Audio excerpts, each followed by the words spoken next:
Hi, I am Shonda Miles. I am a 17 years. I have 17 years experience as a medical coder, 7 years remote, inpatient and outpatient. I have seven medical coding certifications, AHIMA and AAPC. I wanted to talk to you today about what is a remote coder. I get this question all the time, most students want to know, or coders want to know, can I really work from home in my pajamas? So the answer is yes. So a remote coder works from home. They have a dedicated space, private space, hopefully office space where they can protect the patient's records. It could be just a dedicated space that's private where family members cannot see over your shoulder or look at a patient's record. But remote medical coders have a big responsibility. They have a lot of things that they have to be responsible for. So there is no one standing over you. And as a remote coder, you work 8 to 5 or whatever your shift is. You work whenever you want to. Some hospitals or facilities will tell you when to work, but nobody's there standing over your shoulder saying, okay, it's this, make sure you do this, make sure you do this, I need this, can you send this to me? So you have to be organized, and you have to be flexible to issues that might happen if someone calls training or a conference call. But you have to be organized. You have to be able to get your work done within the 8-hour period. And so what most remote coders don't know is kind of the process is you are on one side.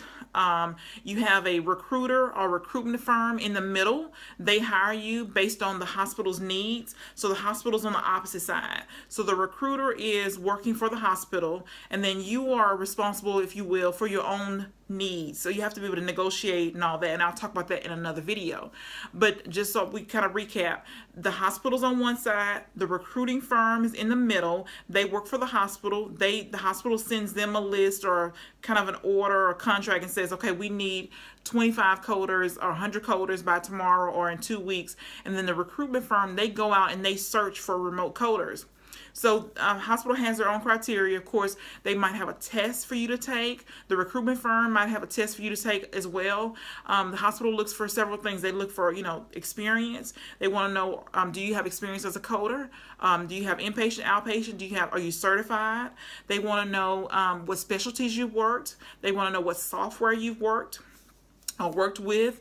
Are you familiar with, your coding software, medical records, EHR? So these are kind of some of the things that the hospital looks at. And then when the recruiter looks at, if you have a profile with them, usually you will, they look at the profile and say, okay, this person meets all these requirements. Let me call them and see if they are available to work. Or let me call them and see if they, would like to, are they interested in this project? Do they want to be presented for this project? So that's kind of how it happens with the remote coding. So I hope that helps you with what a remote coder is. So again, a remote coder is someone who works from home. They have their own office or their own dedicated space. That they actually work. They could work a variety of hours, 8 to 5, 7 to 4. It depends on the client, the hospital, what they are looking for, what they need. Some don't care. They're pretty flexible. As long as you work 8 hours a day, they don't care. Some want you to work the times that the HIM or the coders in their facility are working, so that if you have problems, there's someone that can help you, or a supervisor that can help you. And so it just kind of depends on that. But I hope this has helped you.